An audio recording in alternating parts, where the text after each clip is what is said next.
กับผู้มาส่งยานี่ดิแมันผู้ใดเอาก็บอกเลยเด้ว่าหมู่ถ้าเจ้าบ่เสียใจข่อยพอเลิกกันซะข่อยบ่อยู่น้ำเจ้าแล้วเจ้าบ่เสือใจข่อย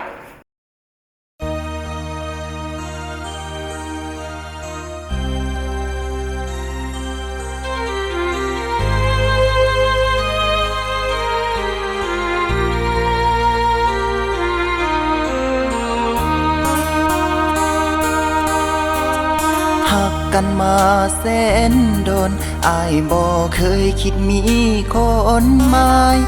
หักน้องสุดหัวใจให้ค่าเกินห้อย ทุ่มเทไปทั้งหมดหัวใจ คือบ่เห็นค่าคนที่เฝ้าคอยเหลือเงินอายมีน้อยจึงมาเปลี่ยนพัน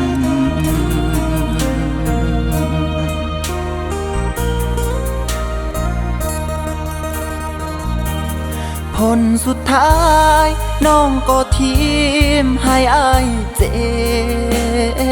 บพอน้องเลือกเขาผู้ชายร่ำรวยคนนั้น เมื่อพบทางเลือกที่ดีน้องสร้างลืมสัญญาเคยให้กันลืมความหักความผูกพันที่เคยให้ไว้บอกอ้ายมาว่าคนนั้นมีดีบ่อนใดจึงเทใจทุ่มเทกายให้เขาไปหมดบ่เหลือพื้นที่ให้อ้ายยืนทิ่มไว้แต่ความเจ็บซ้ำน้องสร้างใจดำลืมอ้ายได้ลงคอหักกันมาแสนโดนอยู่กินกันฮอดกลางทางหักเฮาต้องเพพังพอน้องลืมสัญญาฝืนทนอยู่หัวใจเจ็บซ้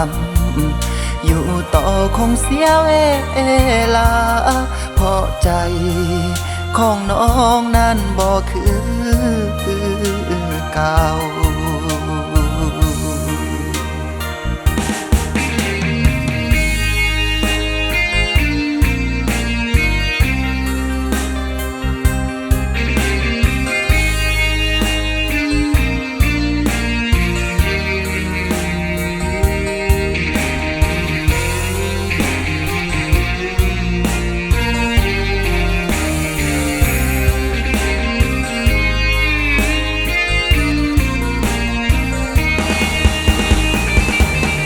บอกอ้ายมา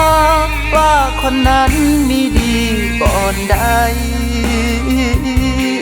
จึงเทใจทุ่มเทกายให้เขาไปหมุนบ่เหลือพื้นที่ให้อ้ายยืนทิ้งไว้แต่ความเจ็บซ้ำน้องสร้างใจดำลืมอ้ายได้ลงคอบอกได้บอกว่าตัวอ้ายบ่ดีบ่อนใดจึงเทใจทุ่มเทกายให้เขาไปหมดบ่เหลือพื้นที่ให้อ้ายยืนทิ่มไว้แต่ความเจ็บซ้ำ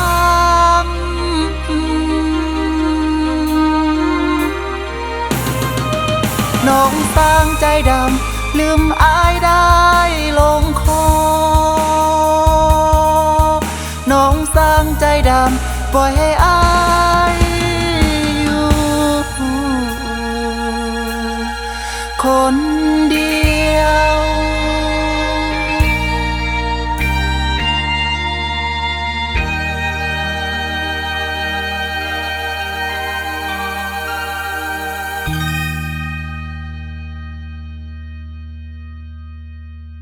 บอกอ้ายมาว่าคนนั้นมีดีบ่อนใดจึงเทใจทุ่มเทกายให้เขาไปหมุนบ่เหลือพื้นที่ให้อ้ายยืนทิ้งไว้แต่ความเจ็บ